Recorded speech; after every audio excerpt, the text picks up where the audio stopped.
Bom dia, Clara, né? Você é a única que está na sala. Eu não avisei nada à turma, porque resolvi de última hora, por conta de um compromisso que eu tinha agora de manhã, que foi adiado.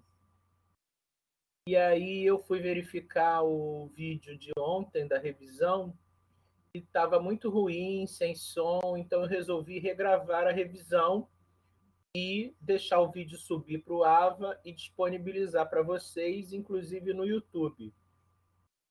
Então, o que eu vou fazer novamente? You are currently the Perguntar, only você me person in this ouve conference. direito? Me ouve claramente agora?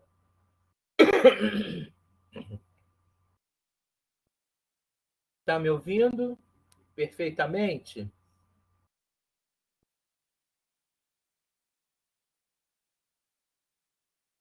O que eu vou fazer? Eu vou sair da tela do vídeo, porque para quando eu jogar isso para o YouTube aparecer só o slide.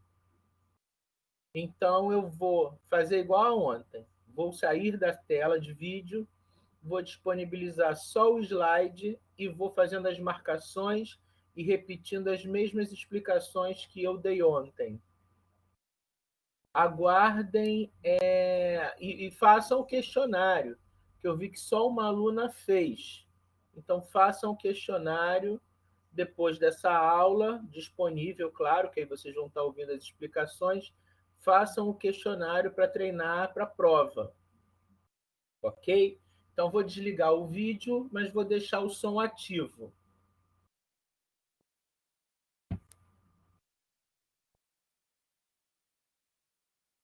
Deixa eu pegar aqui a ferramenta. Pegar uma ferramenta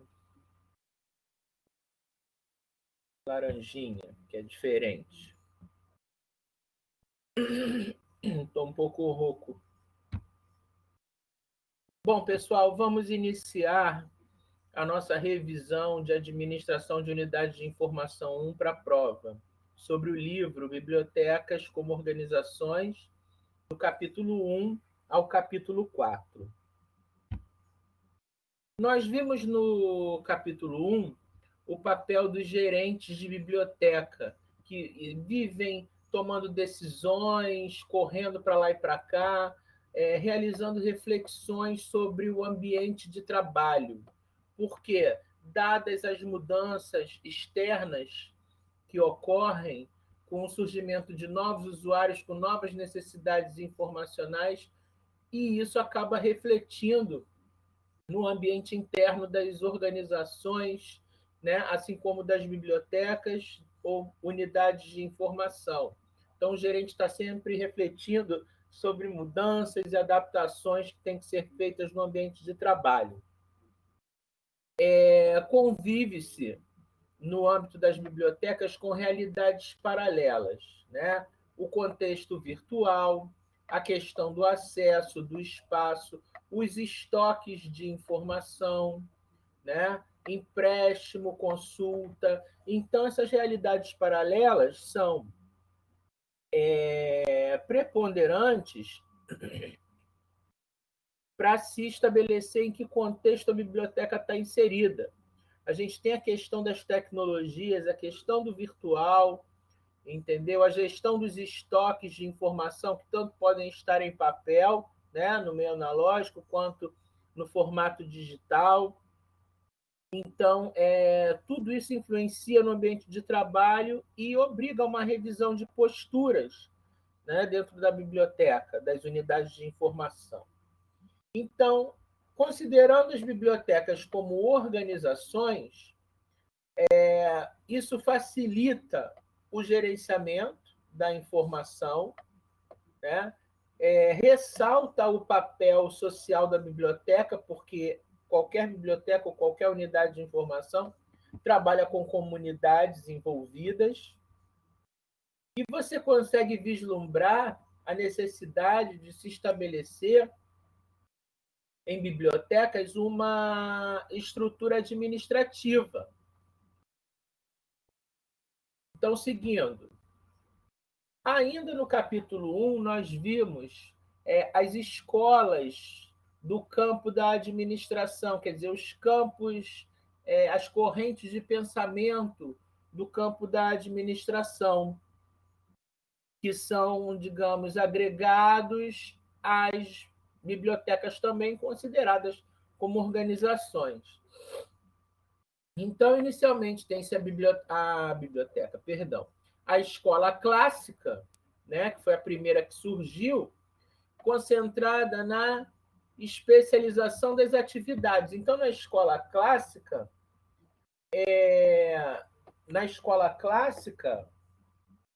você tem como ponto principal as atividades. Esquece nesse momento de pessoas. O que importa para a escola clássica é a conclusão das atividades para o alcance de objetivos através de funções definidas. Mas as correntes no campo da administração foram evoluindo. Então, percebeu-se que a escola clássica evoluiu para a escola de relações humanas. Por quê? Para você realizar as funções. Para você, pelas funções, consegue realizar as atividades e alcançar os objetivos. Então, sem pessoas, você não as aloca num ambiente de trabalho, não se estabelece relacionamentos para corresponder às funções definidas e realizar as atividades para alcançar os objetivos. Então, estão vendo que de cima para baixo, o pensamento no campo da administração vai evoluindo, assim como o foco dessas correntes também vai mudando. Mas entendam que não está se abandonando o foco anterior, no caso aí as atividades, só está se mudando o foco da corrente para melhorar o que se preconizava na atual corrente, em questão aqui, e o que preconizava a corrente anterior. Então, elas são interligadas, interdependentes, tanto de cima para baixo quanto de baixo para cima, quando eu terminar de explicar aqui. Posteriormente, a Escola de Relações Humanas evoluiu para a Escola de Sistemas. Por quê? Para você realizar atividades com funções bem definidas, por meio de pessoas inseridas nos ambientes de trabalho, e isso gera relacionamentos, como também redes de informação, prezando a comunicação. Então, esses relacionamentos desencadearam redes de informação por meio da comunicação. Então, vamos lá mais uma vez. A comunicação por via dos relacionamentos vai permitir o desempenho dessas funções que são definidas para o alcance, né, para a realização das atividades e o alcance dos objetivos na organização. Então, continuam a perceber que uma coisa vai puxando a outra, tanto na evolução aqui de cima para baixo, quanto no entendimento dessa dinâmica de baixo para cima que eu estou fazendo. E falamos também em contingencialismo, que engloba o meio ambiente. O meio ambiente é composto de quê? De redes de informação, de relacionamentos, de pessoas, de funções, de atividades, para o alcance, para o sucesso no alcance dos objetivos. Então, quer dizer, isso tudo traz valor agregado ao trabalho dentro das organizações. E quando a gente fala em contingencialismo, o contingencialismo está ligado ao meio ambiente, como eu já falei, mas uma contingência é algo que leva a uma necessidade maior, a uma revisão de posturas, porque mudanças estão acontecendo. Então, vimos também que as palavras-chave no contingencialismo são flexibilização e adaptação, ou seja, vamos entender que o ambiente está sempre mudando, o ambiente está sempre mutável, né? E para isso quem trabalha no ambiente das organizações tem que se flexibilizar e se adaptar às novas necessidades mercadológicas, digamos assim, né? Fatores externos, que influenciam diretamente nos fatores internos e, consequentemente, no trabalho interno das organizações. Então, você tem que estar preparado para a mudança, assim como aceitá-la e se adaptar a essas mudanças. Seguindo, temos, por último, a escola holística. Holística, como a gente falou em contingencialismo, né, em meio ambiente, holística vai olhar para o conjunto como um todo, como um sistema único. Mas ela olha especificamente, não especificamente, mas ela vislumbra na administração de bibliotecas a especialização e a generalização. Então, o que é isso? A partir de uma estrutura, você enxerga tanto o todo como cada parte que contém esse todo. Quando você está dentro dessa filosofia holística, olhando para cada partezinha que compõe o todo, você está vendo especialização. Especializada, né, forma um aglomerado que compõe o todo. Então, a gente fala em generalização. Vimos também a questão da OIM, Organização de Métodos, que serve para desenhar a estrutura das atividades na organização e proporcionar, a partir dessa estruturação de atividades, execução com menores custos. Entendam uma coisa, menores custos não é não gastar dinheiro, e nem gastar menos, é usar da melhor forma todos os recursos. Então, menores custos não implicam em menos dinheiro ou menos investimento, e sim no maior aproveitamento dos recursos, tanto financeiros, quanto tecnológicos, quanto materiais, quanto humanos, e por aí vai. Ok? Então, em administração, entendam dessa maneira. E a OIM preconiza a elaboração, organização, revisão de objetivos, o que vai proporcionar racionalização, quer dizer, simplificação de atividades, de processos e de rotinas. Por meio dela, né, da OIM, você atinge metas, o desenvolvimento, né, da organização e facilita o processo decisório, porque está tudo mais estruturado e organizado para a tomada de decisões. Continuando. No capítulo 2, nós vimos as funções e o agrupamento dessas funções em unidades de informação. Então, falou-se em gestão da qualidade total, que é o que exige uma boa definição de funções e o agrupamento adequado dessas funções numa unidade de informação.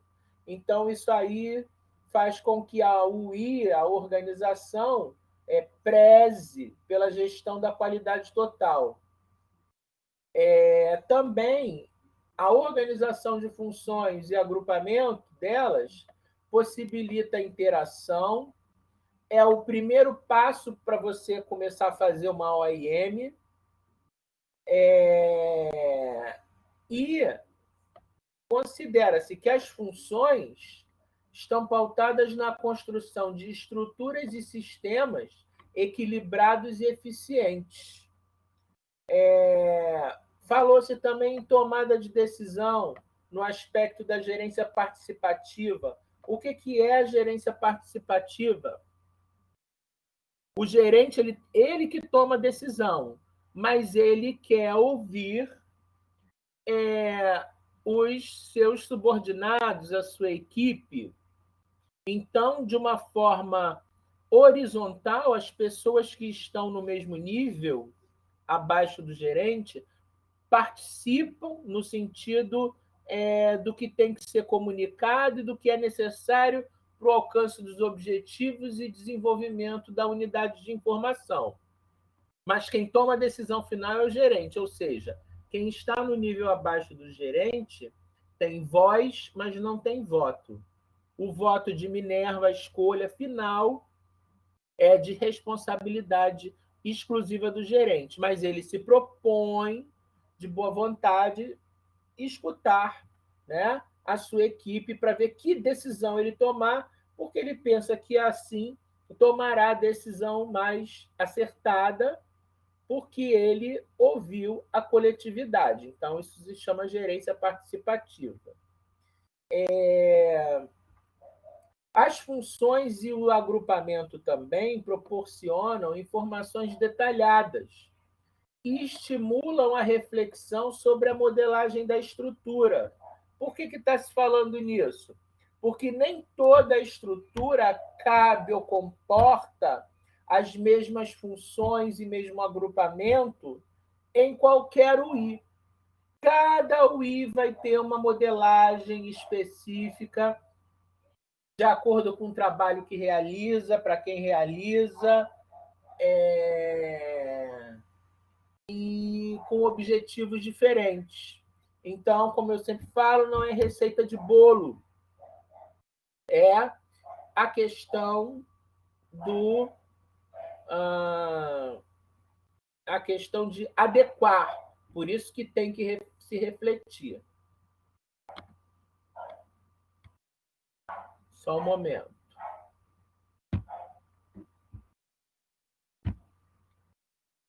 Ainda no capítulo 2, né, a respeito das funções e agrupamentos, vamos ver a primeira função, que é formação, desenvolvimento e organização de coleções. Formação, desenvolvimento e organização de coleções.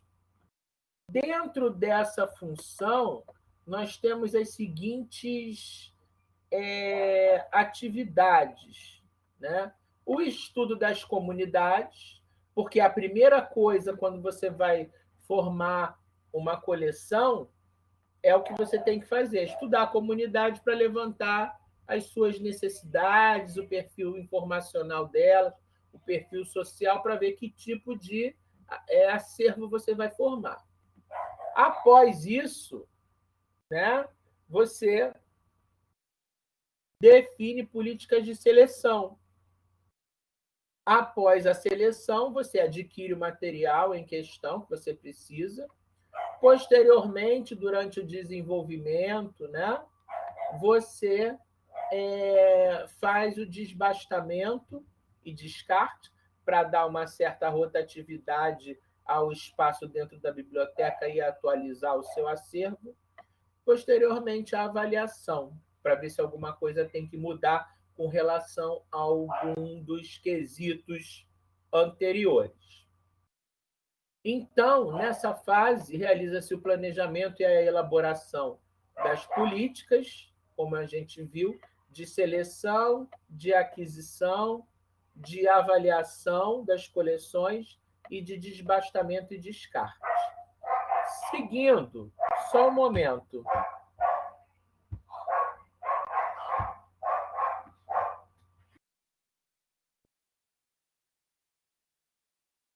Bem, continuando aqui, ainda na fase de formação, desenvolvimento e organização das coleções, a gente tem o processamento da organização das coleções. Para quê? Para disponibilizar, que é a etapa subsequente, é a outra função. Mas na organização das coleções, a gente lida com as questões do processamento técnico e da armazenagem dos itens. Aí você fez processamento técnico, você armazenou, aí você vai dinamizar. É a segunda função, dinamização das coleções. O que ocorre nessa fase? Atendimento a usuários reais, né, presenciais e virtuais, por meio da web. Então, a dinamização das coleções se dá aqui também. Existem atores que são responsáveis pela dinamização das coleções. Por exemplo, os emissores, que são as fontes de informação, no caso, a UI, os agentes de comunicação, que são os canais, quer dizer, o meio pelo qual você está dinamizando essa coleção, fornecendo a informação, e os receptores, que são os seus clientes ou usuários. Nesta fase, né, na fase de dinamização, tem-se as atividades de referência, de divulgação, orientação e auxílio ao usuário, né, com explicações, treinamentos, etc. Tem a circulação dos exemplares e a questão da reprodução. Tudo isso você está usando a coleção, então ela está sendo dinamizada. Seguindo, a terceira função a gente chama funções gerenciais. Ela é responsável pela ativação das funções meio e fim para atingir os objetivos e metas do sistema, que são funções meio e funções fim. Função meio é aquela ligada a atividades administrativas, de funcionamento da UI. E atividade fim, elas são mais específicas porque elas estão ligadas à atividade fim da organização, ou seja, a atividade principal para a qual aquela organização foi criada.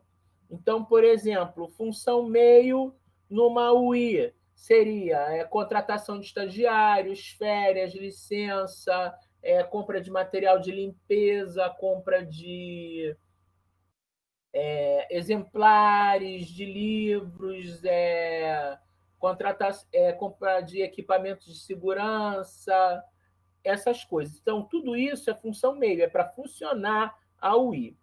Ah, professor, e o que seria uma função fim? Função fim já está ligado mais ao trabalho que a UI faz. Aquisição, seleção, processamento técnico, armazenagem, tudo isso é a parte técnica específica da atividade fim da UI. Referência, orientação e auxílio aos usuários, isso é fim, tá? Só para ilustrar, para o alcance de objetivos e metas do sistema. Na função gerencial, como a gente falou em gerência participativa, ocorre a comunicação vertical e horizontal. Vertical é de cima para baixo, então lida-se aí com hierarquia. Tá? Então, hierarquia é tipo assim, o chefe falando, né, falando com o subordinado, de cima para baixo. E horizontal é a comunicação entre níveis iguais dentro de uma estrutura hierárquica. E aí temos a visão clássica do campo da administração, o famoso PODC, planejamento, organização, direção e controle. Transpondo isso para as funções gerenciais em uma UI, a gente tem a visão de Mintzenberg, que estabelece funções para os gerentes da UI, tá? Isso é para gerentes. O gerente desenvolve funções interpessoais, informacionais e decisórias. Claro que, dentro de cada uma dessas, você tem subdivisões.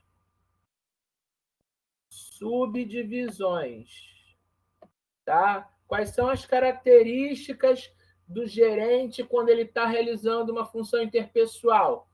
Ele atua como isso e aquilo. Quais são as características do gerente quando ele está realizando uma função informacional? Ele faz isso e aquilo. E quando o gerente está fazendo a função decisória? Ele se comporta dessa maneira com essas características. Isso é importante saber. tem no slide do capítulo 2, que nós vimos, então também olhem lá essas características, que são subdivisões de cada função que o gerente desempenha de acordo com a visão de Mintzenberg. Tá? Seguindo. No capítulo 3, a gente vai falar de planejamento estratégico. Planejamento é antecipar o futuro, ou seja, você vai vislumbrar o que você precisa fazer à frente para alcançar os seus objetivos e competir por recursos. É necessário o planejamento porque o mercado é muito competitivo. Então, você tem que estar sempre competindo por recursos para mostrar que o seu trabalho é bom ou é melhor que o do outro e que você precisa de recursos para continuar alcançando os seus objetivos. Então, isso é o que acontece no planejamento. O planejamento exige revisão constante de objetivos. Por quê, professor? Porque o planejamento ele não é estático, ele é dinâmico. Então, não falamos anteriormente que a gente vive num ambiente de mudanças constantes, de incertezas, né? Contingencialismo, e que isso exige flexibilização e adaptação. Desta mesma forma, o planejamento tem que mudar quando algo externo impacta no ambiente interno.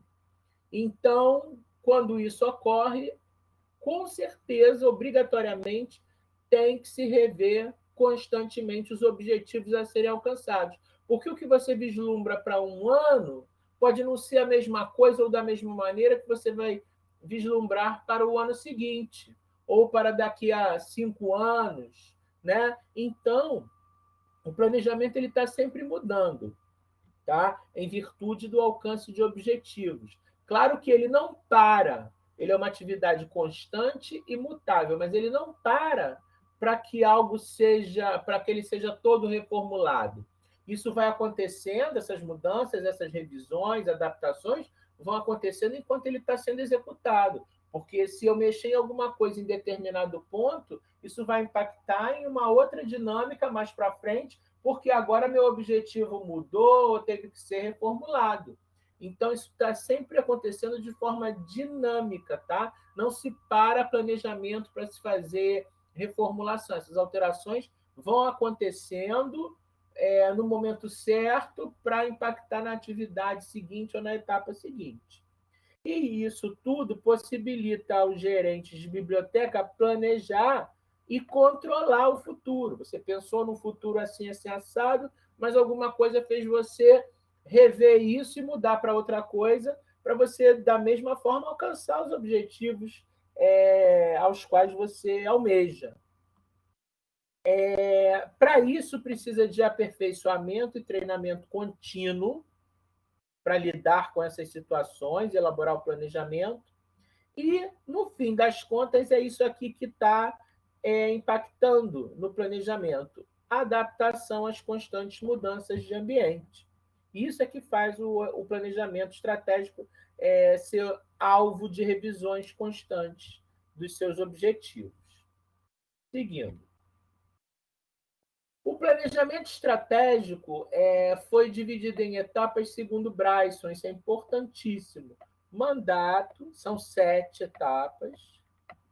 Mandato, missão, análise do ambiente externo, análise do ambiente interno, questões estratégicas, obstáculos e propostas estratégicas. Então, no mandato, o que é o está relacionado? O mandato está relacionado ao que se espera da biblioteca como unidade de informação, ou seja, o que está previsto no estatuto, no regimento da organização que a abarca. Missão já está ligada também à biblioteca, mas no sentido dela estar alinhada em termos de objetivo com o objetivo principal da organização. Você não pode ter uma UI com um objetivo distoante do objetivo da organização que a abarca. Análise do ambiente externo, você olha as oportunidades e ameaças que podem interferir no seu ambiente interno, é onde estão os seus pontos fortes e os seus pontos fracos. As questões estratégicas é onde você quer chegar por meio do seu planejamento. Mas, para cada questão estratégica, existem obstáculos que têm que ser superados para você alcançar a sua estratégia. Então, esses obstáculos são transpostos, são eliminados através de propostas estratégicas para que você alcance seus objetivos. Quer dizer, uma coisa vai puxando a outra. E lembrando aqui que dentro dessas etapas do planejamento, segundo o Bryson, você observa implicitamente os pontos da análise SWOT que vocês já devem ter visto em administração. O capítulo 4 fala da modelagem da organização. Modelar é organizar o trabalho dentro da organização. E isso ocorre por meio de quê? Departamentalização, onde você vai definir funções, territórios, produtos, processos, clientes, dentro dessa departamentalização, ou seja, dentro dessa estrutura da organização. Então, você está modelando. Mais uma vez, ressaltando, não é igual para toda organização, não é igual para toda UI a mesma modelagem. Cada organização tem o seu modelo de adaptação para as necessidades específicas. Então, mais uma vez, isso não é uma coisa estanque, isso possibilita adaptações. E a departamentalização, ela possibilita conhecimento especializado, né? Coordenação das funções, das atividades, minimiza custos, conflitos, possibilita ou exige, né? Não adianta, não tem como fugir da informatização, né? Na departamentalização e da comunicação, que é essencial, tanto no sentido vertical quanto no horizontal. E a departamentalização, né, na modelagem da organização, se utiliza de gráficos para organizar a UI. Então, gráficos representam a estrutura de maneira imediata e clara, têm a finalidade de informar e de esclarecer, e devem ser simples, claros ou padronizados. Então, quais são os tipos de gráficos que a gente tem na modelagem de organização em UI? Na biblioteconomia, primeiro, organogramas, depois funcionogramas, depois fluxogramas. Organograma é ligado à estrutura, ou seja, aquela estrutura com um monte de caixinhas retangulares, usa retângulos e linhas horizontais e verticais. Então, o organograma mostra a estrutura. Se nós formos esmiuçar o organograma, colocar uma lente de aumento em cada caixinha do organograma, a gente vai dar um funcionograma, ou seja, em cada caixinha que representa um setor na estrutura, nós vamos ver funções agregadas àquela estrutura. Aquela caixinha ou aquele cargo faz isso, isso, isso, isso, isso. Função. E vimos a divisão, né, num funcionograma de função, atividade, tarefa e operação. O conjunto de uma, a partir da operação, de trás para frente aqui, o conjunto de uma vai gerando a outra. Então, entendam, a operação é a menor unidade do trabalho, é a parte indivisível do trabalho. Ela é única, ela é uma unidade. O conjunto de operações me possibilita ter uma tarefa, executar uma tarefa. O conjunto de tarefas está relacionada a uma atividade e o conjunto de atividades está relacionado às funções que estão no funcionograma. Ok? Então, elas são subsequentes e o conjunto da menor vai formando a maior em termos de instância dentro da estrutura.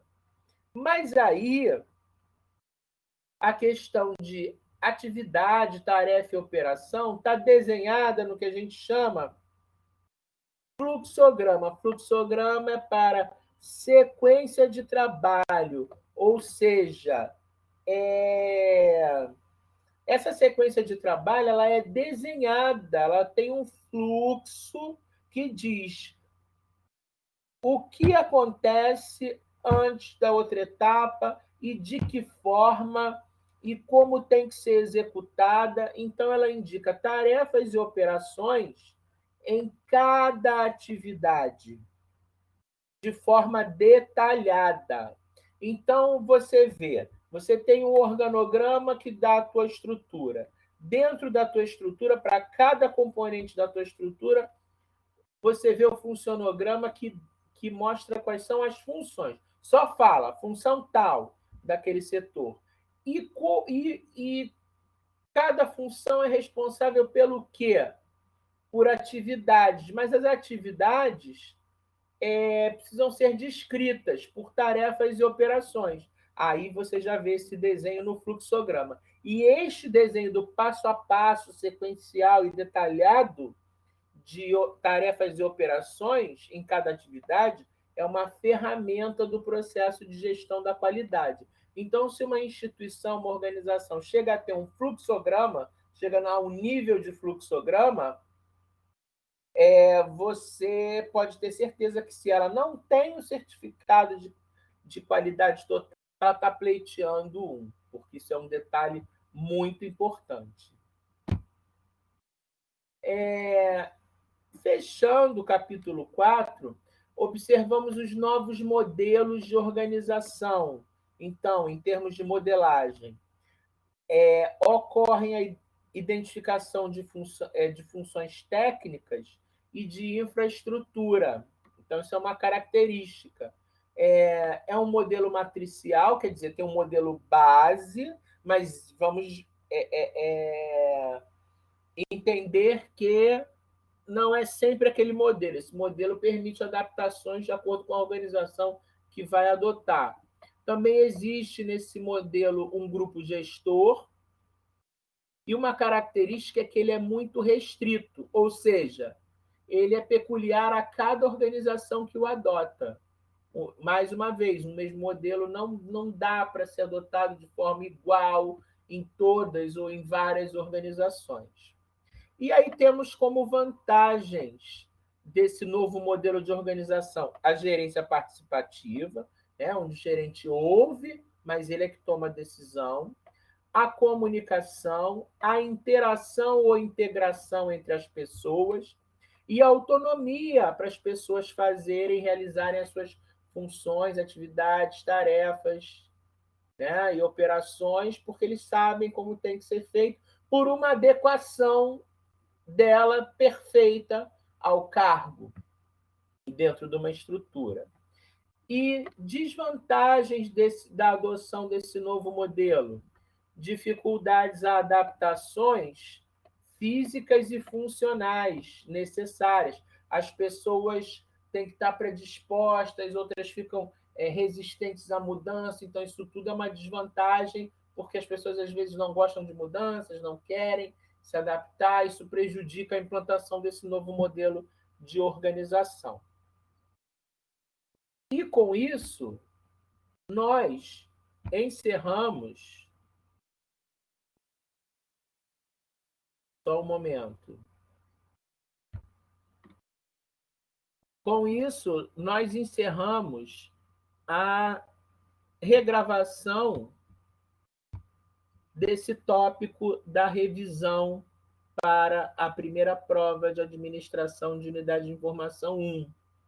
Espero que o som tenha saído de forma adequada, tá? Então, eu vou esperar o upload lá no Ava para poder disponibilizar no Google. Então, por favor, manifestem-se a respeito posteriormente e não deixem de fazer o questionário que está lá liberado para vocês. Eu vou deletar o arquivo antigo da aula de ontem para vocês trabalharem só com esse aqui que eu gravei. Até a próxima, pessoal. Qualquer dúvida, façam contato e nos vemos no dia da prova. Ok? Abraço a todos.